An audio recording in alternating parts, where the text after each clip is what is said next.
Perfect.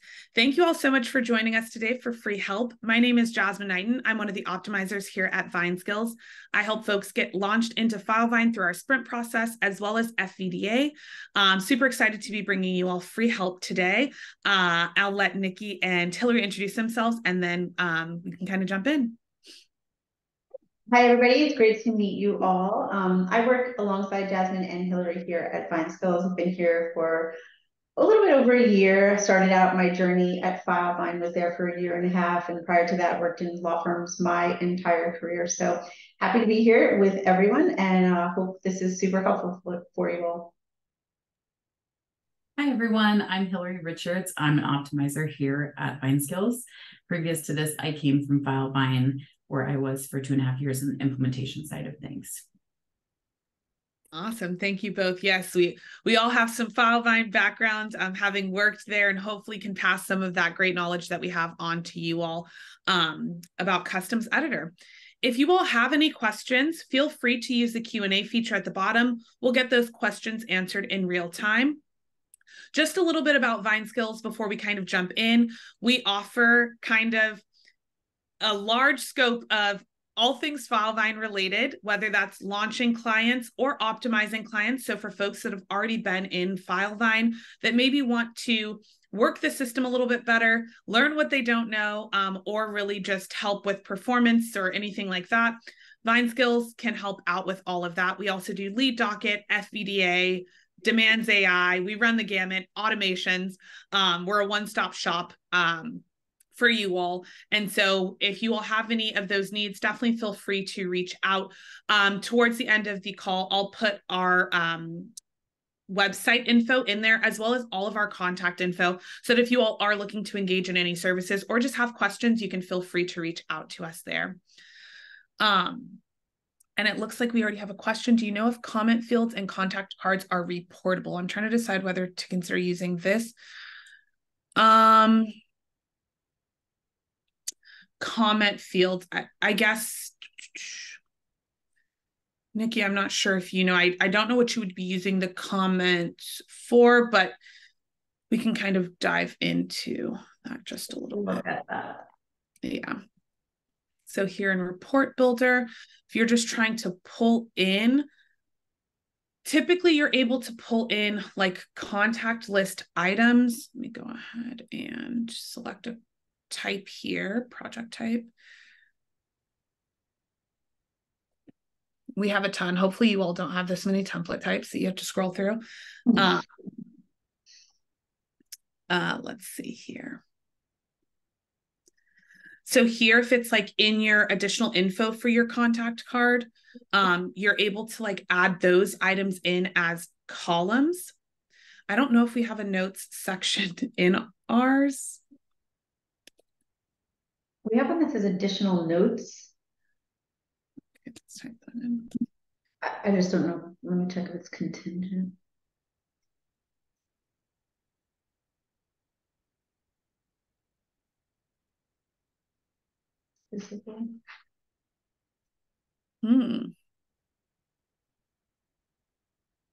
In the children's custom tab. But I'm wondering if when the question asks for comments, are we asking for like notes field, or are we asking about that little, you know how you have that little button where you could hover and it will give you comments about the field? Is that what we're referring to? Like activity feed comments? Okay, that's what I thought.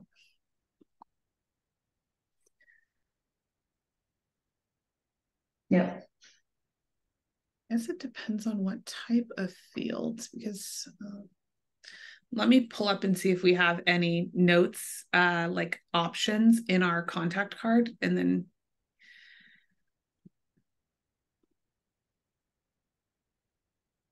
we do have a notes section there. It was under additional info. Typically, if you're able to report on it, it pops up here. Oh, is that it? No. So they have like the criminal history notes, additional notes, and notes So yeah, it looks like it can be pulled in. This was from our additional client info, spouse's additional info. There was a ton of other, we have a lot of note fields in here. But that would be here, spouses, and then their contact cards, additional notes.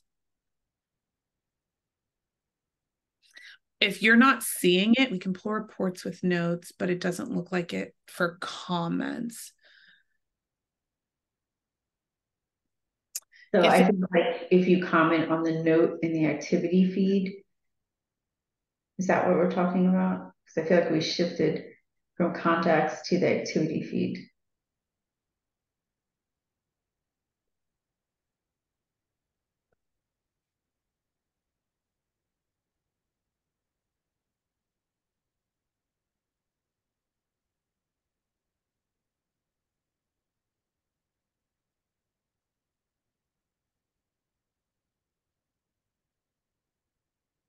You can pull reports for notes. It doesn't look like for comments. But wanted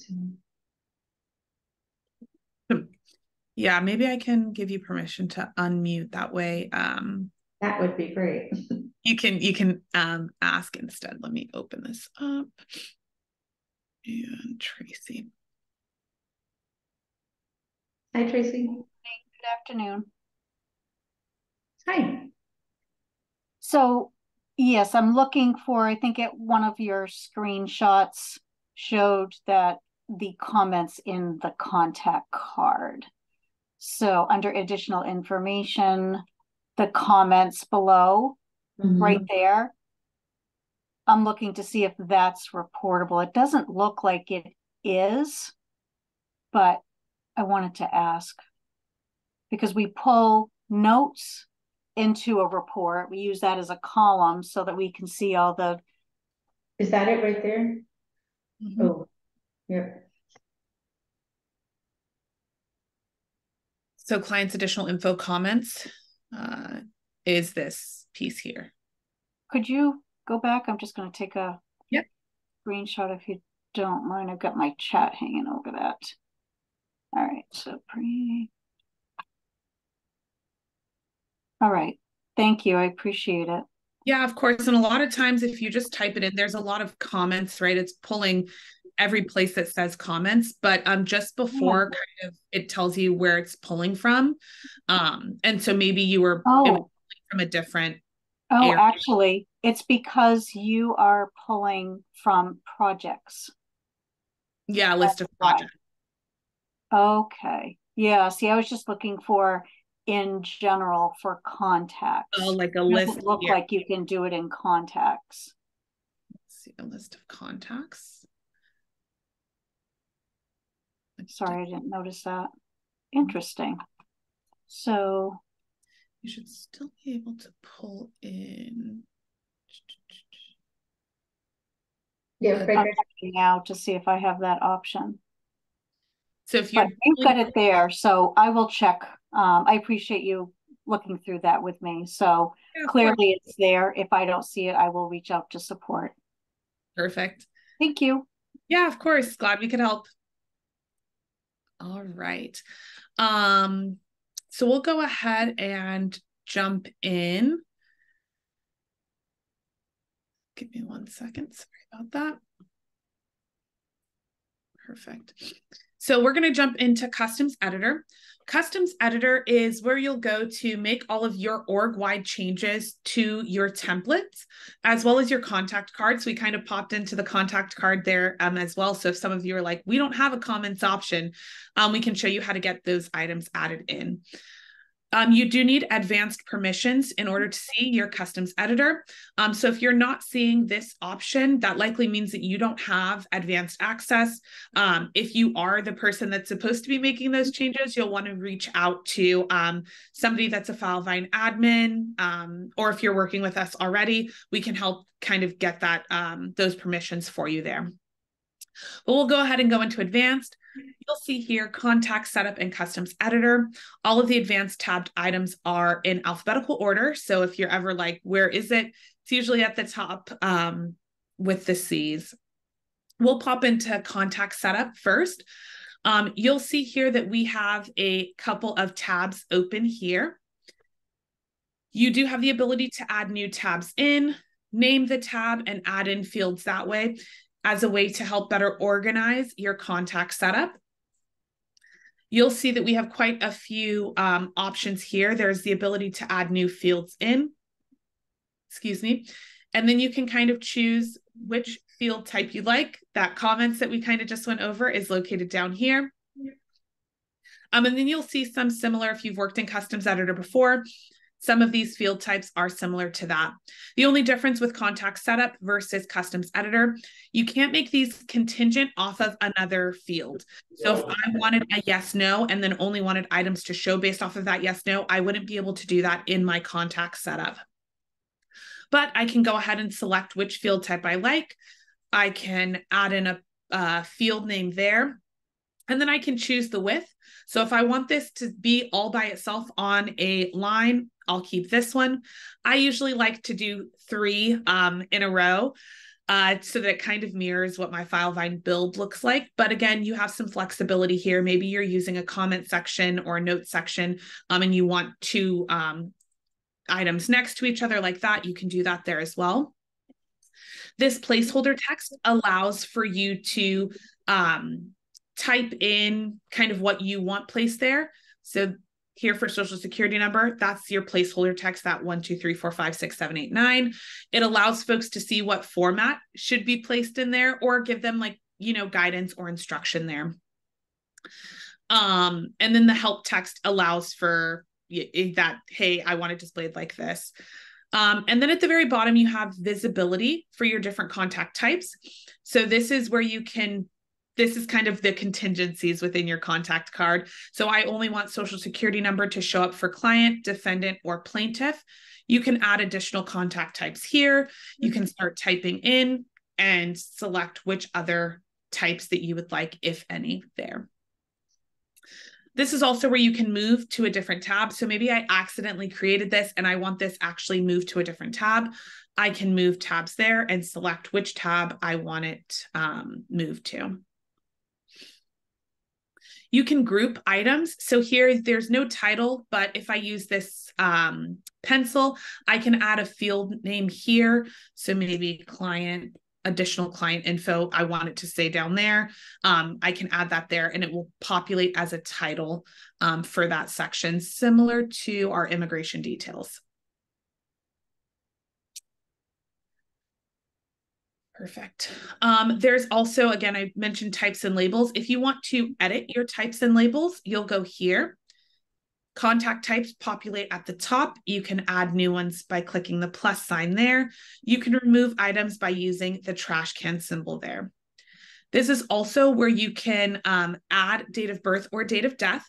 This is really the only option for customizing that very first tab that you see in the contact card. You can select, hey, if contact type adjuster is selected, I want that date of birth and date of death to show up. It will look like in contact info, date of birth, and deceased. If I were to take this contact type away, you'll see it disappears. Again, one of the only ways that you can customize this contact info tab. You can also change your phone labels and the little emoji that's next to it. You can do the same for addresses and emails. For phones, you have the ability to select if it's a texting line or a calling line. So you'll want to make sure to come in and make those adjustments there as well. Jasmine, sorry. Yep. If you want that number to receive or be able to send text messages or fax, you have to check that. So if for some reason it's not working on the front end, you want to check the back end, and that's probably what's going on. Awesome. Thanks, Hillary. Anything else I missed in contact setup? Perfect. And then you'll also want to make sure that you save any changes that you make to make sure that they're reflected on the front end. Typically, any time you make any changes to the back end, you'll want to refresh on the front end just so that it reflects those changes. You can make sure that they're actually captured. We're going to pop into Customs Editor. Anytime I'm in Customs Editor, I always want to have my front end opened as well. So any project or case, that way I can see what my layout looks like, so that as I'm making changes, I have a better idea of where I'm moving things, where would look good, and kind of what's already set there for me. So I'm going to leave open our personal injury project and hop back into advanced. You'll choose your project type. Again, hopefully you don't have this many project types there. But once you've selected the project type that you want to work with, you'll open up into sections. This is where all of those sections along the left-hand side are located.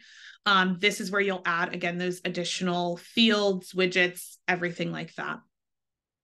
If you want to create a new section, you'll do that here at the top. You'll add a name in. You can select which icon that you'd like. And then you can select your visibility. Always visible means it will always show. Always hidden means it will never show. And initially visible and hidden mean that you can toggle them on and off. If it's initially visible, it will show up, but you have the ability to turn it off. If it's initially hidden, it'll initially be hidden and you have the ability to turn that on. You'll do that in your projects here at the bottom in managed sections. These are all of our initially visible or hidden fields. If it's green, that means it's currently visible. If it's grayed out, that means it's currently hidden. To change that, you'll just turn them on and off there and press save.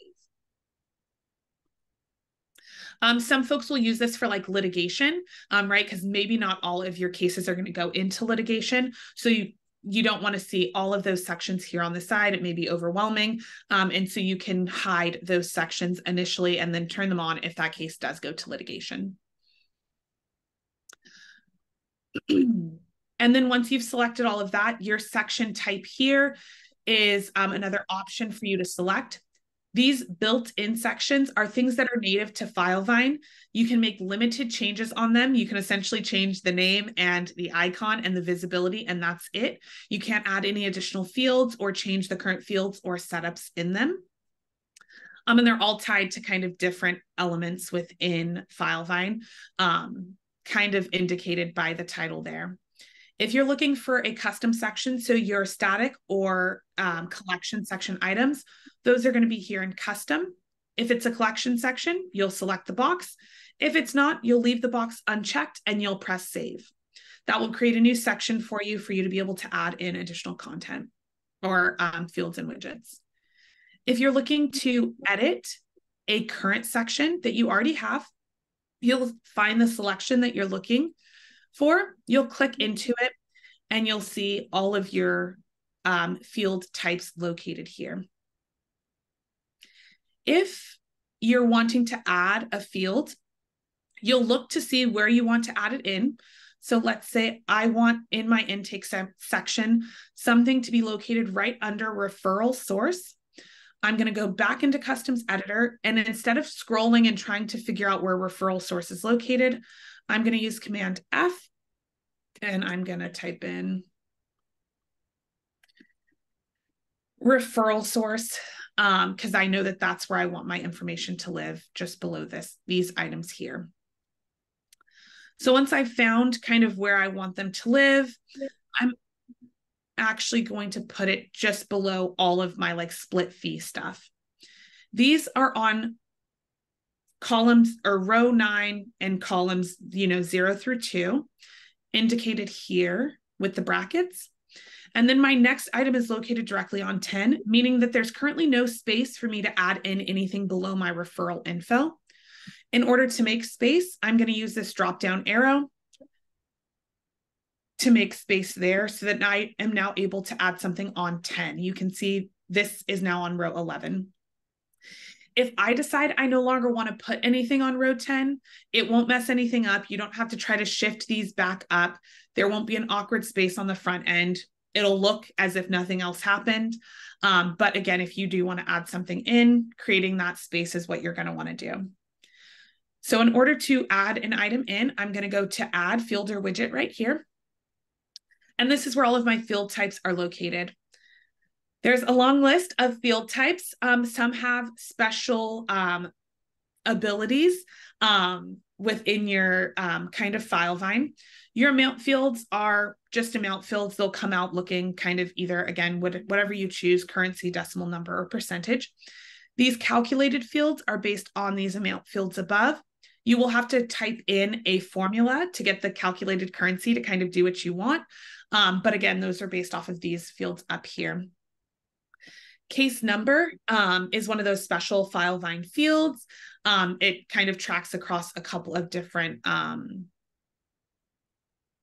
sections. Sorry, brain fart there.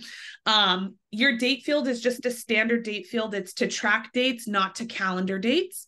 If you want dates calendared, you're going to use that deadline with reminders field.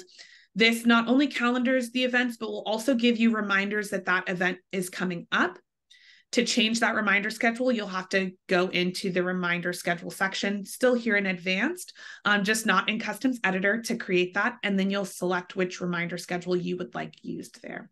You can see we've built out quite a bit, but you can select which one you want there. And again, it will give you reminders based off of this schedule that you've created. A drop-down list, pretty self-explanatory, allows you the ability to add multiple options. The benefit with doing a drop-down list as opposed to a text field is that there's some consistency. So if you are running reports and maybe you're looking for like a state, with a drop-down list, you've already typed out the states. So it recognizes that California is the same across the board. If you do a text and somebody types in California with a capital C versus a lowercase c, the system won't be able to recognize that those are the same exact state. And so again, for consistency purposes, reporting things like that, drop-down list may be kind of the better option there for you. Also good if you're ever using contingent fields. Based off of this drop-down list, you're able to, type out, hey, if it equals California with a capital C, great. Again, if you're having a text field, it's a little bit more difficult to do that. File attachments, I rarely use the single file attachment. Multiple file attachment is usually where I'll go. It allows you just a little bit of cushion. So if right now you're like, we're only ever uploading one file, later down the line, if you want to add an additional one, you won't be able to with that single file attachment. FileVine makes it difficult to delete stuff once you've already created it and once there's data in it. So if you've already uploaded a document to that single file attachment, you won't be able to change it to a multiple file attachment. You'll have to obsolete that field, add a new field in. It just gets to be really complicated and makes your system bulky in the back end. So as a catch-all, just easier to do the multiple file attachment. Again, it gives you that flexibility to add one or as many as you need. Incident date is another one of those special fields in FileVine. It will populate across multiple sections. It's one of like a standard field list. So it does a few other things as far as like reporting and items like that. A multiple select list allows you to select multiple options that you've already have preset here. It says drop down item, but you'll have the ability to kind of choose, maybe you use this for list of injuries so that they can select multiple injuries that they have there. The person field is where all of your contact cards look like. And so anytime you need to track any information outside of like just somebody's name, a person field might be a great use for you there. Person list allows you to have multiple of those contact cards. These project linked and project linked list are a way for you to, just like it says, link cases together. There is some nuances with these, so I would recommend reading a support article to really understand how these two operate together, where they need to be placed in order to make sure that they actually are working properly. But that's kind of the use case there. Your text fields are those text box. They have a variety. This is one of the only field types that you can change after it's been created. So if you originally selected a single line, you're able to change it to a multiple line. There's only a few other options kind of in this text realm. I think you can change it to a URL list and maybe one other thing here, but the majority of these, once you create them, you're not able to change the field type. So you would either need to delete and re-add or obsolete and re-add. So you do want to be careful and cognizant when you're going through and adding these field types. URL allows you the ability to add in a URL there. And then yes, no is a yes, no, or unknown. If you make this field required here in advanced properties, it will take away the unknown option and you'll be required to answer either yes or no. So just consider that there. A lot of folks will use this for contingency purposes so that if you select yes, all of the fields related to that yes will populate. If you select no, and there's fields that need to populate, those will populate there. Again, to make your section look a little less bulky. Perfect. So outside of these field types, I'll pop down into advanced properties just a little bit before going into your widgets. So you'll see the row in order here. Again, if I'm looking to add something below that referral source, I've made room on row 10. So I'm going to want to make sure I move this to row 10. And then the order here is where it will show up in columns on your front page. Filevine automatically starts with 0. I could put this as 1, and as long as it's the very first thing, it will still show up in that first column. And then I can change my visibility. Again, if I want this to be contingent on another field, I would select that here. Unlike that original where I could, do Command F in search, you do have to kind of search manually to see which drop-down item that you want. But once you found it, you can select it, and then you can say, I only want this to show when type of medmal equals, and then I'll type in. If you do equals, it has to be the exact thing that's typed in to this field. So if type of medmal is a drop-down list, you might just want to copy from that item what you're looking for and paste it in here. Again, if it's lowercase, if you type it in lowercase and it's uppercase here, it won't recognize that it's the same. If you have additional characters, it won't recognize that it's the same. These are you're only able to do contingencies off of one item. So the workaround to that is to add special characters. So let's go ahead and find like our case types.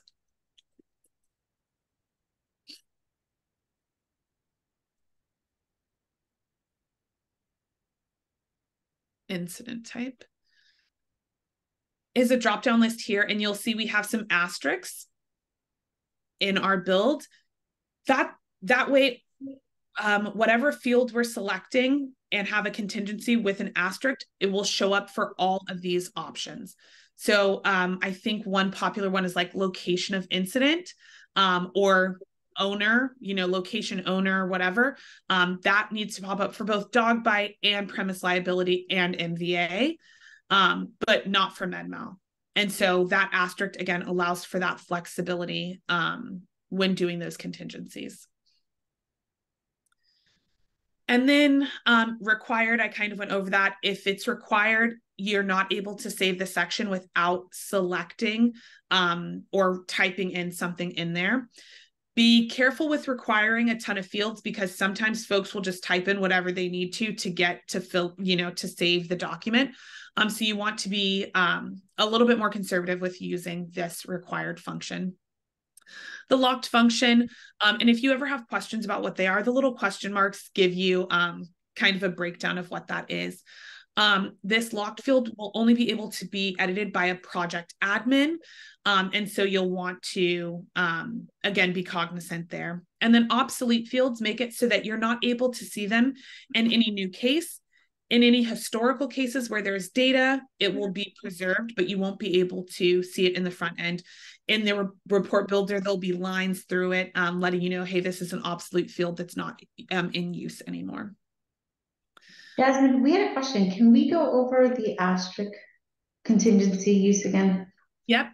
So let's say I'm adding in this new field. I'm going to go ahead and add it into the 10th row, first order by itself. And I'm just going to label this test contingency,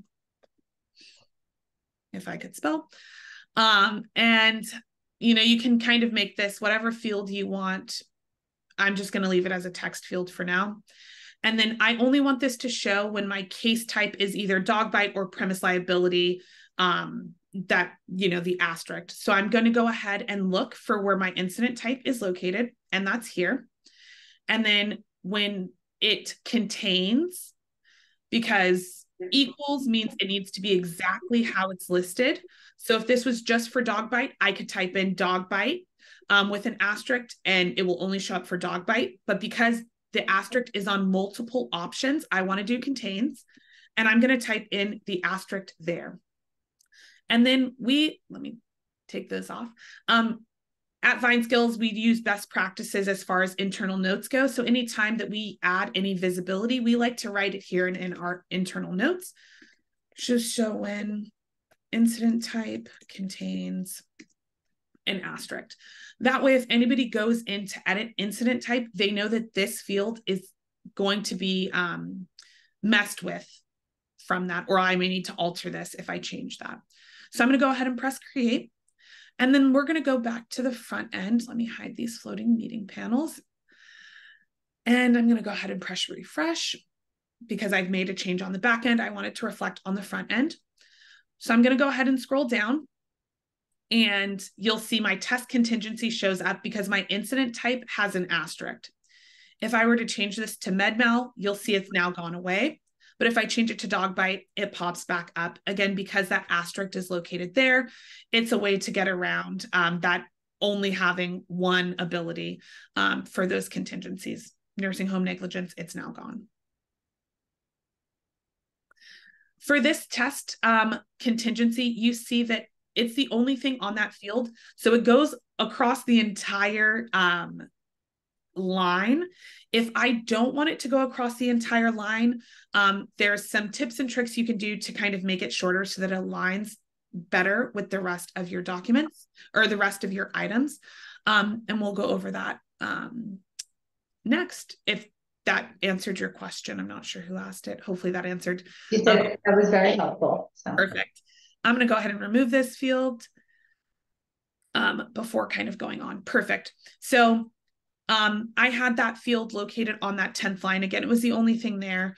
If I wanted other items to be there, I guess I shouldn't have deleted that out. Let me go ahead and add it back in for that purpose. Perfect. So again, I don't want it across the entire line. I just want it to be 1/3 of the line. I'm going to go ahead and add in some spacers. To do that, I'll go to add field or widget. And in our widget section, you'll see a drop-down list. To add spacers, it's going to be instructions. And I'm going to go ahead and add a widget name. Any item that you add into Customs Editor needs to have a unique name within that section. So if I'm doing a spacer, you'll see I get an error code saying, hey, there's already some other widgets with this name. This needs to be unique. I typically like to just name it with whatever row and order that I'm going to put it in. And then I'll go here and change that row and order there as well. Usually I do the row and order first because sometimes I'm really forgetful and then I have to exit out of this and try to remember where it needs to be placed. So you may just want to come in here, change this first, and then kind of add in the content up here. I'm not going to add anything into this instruction text box here. If I do, it adds it into the front end, but I don't want that added in. I just want a spacer. So I'm just going to do that. And then I'm going to press create. And then I want to do one more because again, I just want it as 1/3 of that line. So I'm going to go ahead and add another one in. And this is going to be spacer 10-2. And then I need to make sure I change my row and order there and press create. One thing to note is if I still had a contingency on this test option here, I'll want to include that contingency on my spacers so that it only shows up when I need to and there's not awkward spaces within my build. I'm going to go ahead and refresh here so you all can see what that new line looks like. I have it always showing. And again, you can see now it's just 1/3. It aligns with the top and the items here at the bottom. So you may want to add in spacers kind of anywhere that you only have 1 or 2 things located in a column, or if you just want things to, you know, align a little bit better and look a little bit different. Jasmine, Catherine's asking if there's a way to make it 2/3 of the line. So would you delete the 3rd one and show her? Yep. Switch it. So it won't be necessarily 2/3. It'll like be a 1/2 and a 1/2. Go ahead and refresh, and you can see now it goes not all the way to the end of where the other two are located, but halfway between the, you know, first and second option there.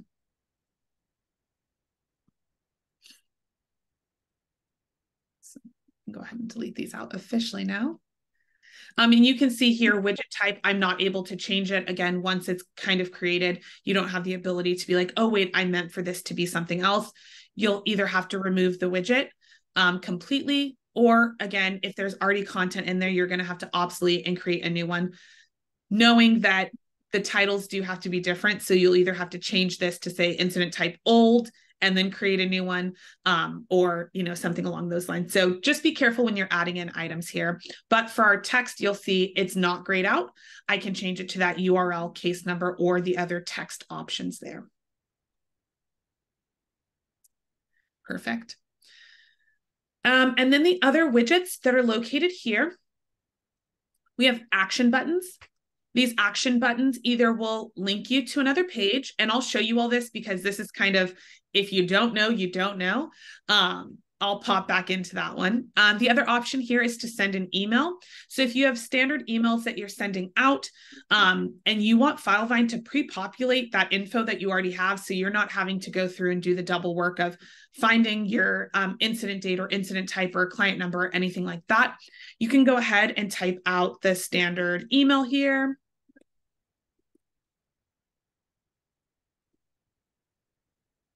Blah, blah, blah, blah, blah, so on and so forth.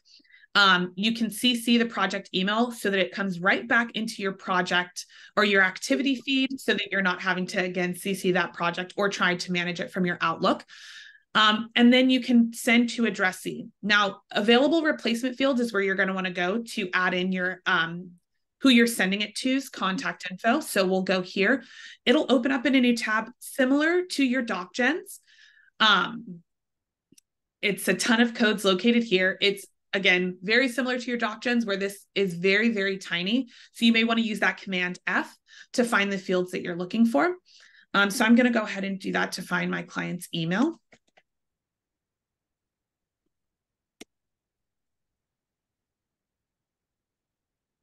We'll give it a second to think. It's populating, it's thinking. And then I can select which email that I want. Copy, again, similar to your DocGen codes, and paste in here. I can add in other email addresses if I want there. Same thing with the CC, I can add in other email addresses there. I'll type a subject in there, and then I can also add those replacement fields to the body of the paragraph as well. So if I want my incident date, I can copy that. I can paste that into here, so on and so forth. Once I create it on the front end, I'll just have to press a button. It will open up in Outlook, and I can press send from there. You can also make these buttons contingent. Perfect. And then the other option here is your task flow triggers. So anytime that you want to add an auto task based off of a button trigger, you'll want to come in here first, add the button triggers to the correct sections and areas, and then go into your task flow option to see or to add the task flow to that button. You can change the button icon here as well if you'd like. And then you have your DocGen buttons. Again, similar to the multiple file attachment, I always do the multiple template. Again, it gives you a little bit more flexibility down the line, or, you know, immediate flexibility there. With any of the uploads, so whether that's your document template upload or your DocGen template upload, you have the ability to auto move it to a folder. Again, this takes a little bit less time for you all to have to manage your docs section. You can select which folder you want this document auto move to. That way, when you generate it, you can automatically find it in your insurance section or your intake section or whatever. You also have the ability to auto add tags. So maybe this is a welcome letter that I'm going to have in here, and I want it to automatically tag welcome letter or welcome into my document. So that way, if I'm filtering or running reports on those, again, I don't have to do the work of those auto tags. And these are nice because these auto tags don't count towards your auto tag count. These again, just automatically add, similar to that, like attachment for your emails or your text messages. We kind of went over instruction fields. Again, you can use these for spacers, or you can use them for actual instruction text. If you want it for actual text that's going to show up in the front end, you'll just type in what you want shown here. There are some formatting options. So if you want to make it purple or a strike through, you can also add emojis to this. So I can, add that emoji, one of my favorites, and say, please don't edit, or something along those lines. You can add the stop sign, kind of just grabs your folks' attention so that as they're going through, they have some guidance and know what to do. We have some here in our best practices if you want to kind of see what that looks like there. And if you're looking for like adding that purple or the strike through, if you go on the support website and look up formatting, all of the options are located there. And then if you have FVDA or Outlaw, this is kind of where you'll add in those Outlaw templates. If you don't have it, you don't have to worry about this option there. And then report fusions. Some folks will use these, some folks won't. For our PI firms, usually you're using this for like a settlement statement, or there's a variety of things that you can use a report fusion for. Again, similar to DocGen, use that multi-template. And then your subsection header just helps you to break down your sections a little bit easier, make it easier for the reader or whoever's filling it out to have some breaks from just looking at all of the fields combined together there. Awesome. The other thing I wanted to go back over, sorry about that, was this link button. So the link button, you'll go ahead and add a prompt here. This essentially will take you to another section in FileVine. The benefit of doing this is maybe in your intake, you want to gather some medical information, like medical provider info, but you don't want that housed in your intake section. You want it housed in the medical section. This button will allow you to click that button and take you to the medical section in a different tab without losing your place in your intake. So if you want to do that, I want to say, I want this the same as this widget name up here. You can again choose an icon there. And then this button URL is kind of where the trick is located. So you'll open up any project, you'll select the section that you want this button to take you to. You'll copy this URL located up here, and you'll paste it in here. The other thing that you need to do is use this little question mark. There's some replacement codes here. You'll take the second option, which is your project ID. You'll copy that, and you'll replace this string of numbers in between the project / and the custom /. And then you can press save. That way it will work for every project that you have and not just for the project ID that was currently in there. And then you'll want it to open in a new tab. So you'll select that and then you'll press create. Again, doing this will allow you to jump to your medical section, input the information you need, and then jump right back into your intake or whatever section that you were in, and kick right back off where you left off. Catherine has a question. Is there a way to make faxes go into a folder or email attachments automatically? Not that I've seen. Nikki, Hillary, I'm not sure if you all know the tips and tricks there, but typically it just comes right into your, for the email attachments, we'll go right into your doc section with those hashtags, and then you do have to manually move those over. And then as far as faxes, they'll come into the mailroom, and then you'll select which project you want them moved over into. They'll go into the activity feed there. So Vine Skills does offer a Magic Box of Skills app that allows those attachments to be folded into a folder that you can create, whether that be, maybe it's called email attachments or fax attachments or something like that. So if that's something you're interested in, you can always email Jasmine, myself, or Hillary after this call, and we could show you more about that. Thanks, Nikki. I feel like we get rave reviews about that Magic Box of Skills. So we can do demos. It's on our website if you all want just more info. It does more than just that faxing portion. There's quite a few features or functionalities that you can, access with that. So thanks. Perfect. Were there any other questions about Customs Editor or contact setup that you all had questions about. The only other thing I didn't go over here in contacts or customs editor were these other tabs up here. Your vitals, you're able to change and edit those. These are essentially like the lifeline pieces of your case that you want to know at a moment's notice, that you don't want to have to go in and click the section to find out.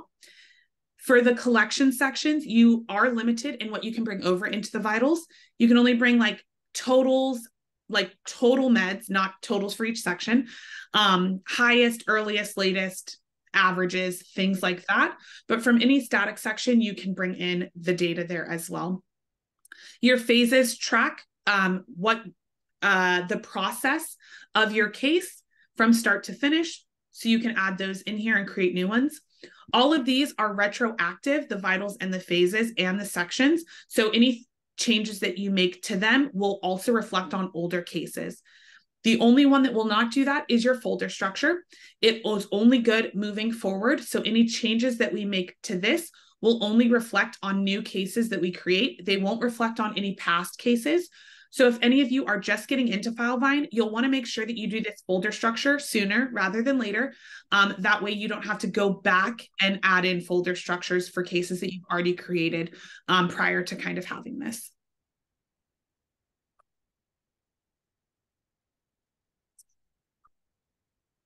Awesome. Perfect. Doesn't look like there's any other questions. If you all do have some, definitely feel free to type them out. If not, thank you all so much for joining us. We do free help every Wednesday, 10 a.m. Pacific Standard Time. And on our website, you can kind of see the list of topics that we have. We do switch them every week. And so would love to see you all in the future. If you all are interested in retaining Vine Skills services, you are more than welcome to do that. We'd love to work with you all and get you set up with a kickoff call to kind of discuss your needs and how Vine Skills can help you all be more successful within FileVine. I'm going to go ahead and type in my email address, Nikki's email address, and Hillary's email address, just so that you have the ability to reach out. Again, if you do have any questions or just want further info. And then I'll also type in or pop in our landing page for our website. I'll do the free help one, but you all do have the ability to look at pricing from there, see what other services we offer. If that magic box of skills piqued your interest, you can definitely research that as well on our website. And yeah, let us know if you all need anything from there. And we'd be more than happy to work with you all. Again, thanks so much. Nikki, Hillary, did I miss anything or anything else you wanted to go over? So no more questions. Nope, we're good. Awesome. No, you did great. Thank you. Of course. Thank you all again so much. This recording will be located on our website. We record all of our free help sessions. So if you all aren't able to make it into any sessions, you can kind of go in and watch the recording. Or if you thought what we went over was super awesome and you want to share it with your firm, again, you can go ahead and go in there. We also offer training. So if you're like, this was great, we want it on a larger scale or tweaked, we're more than happy to work with you all to get training for your firm there as well. Perfect. Thanks so much for joining us. Hope you guys have a great day. Thanks, everybody. Okay, bye-bye. Bye.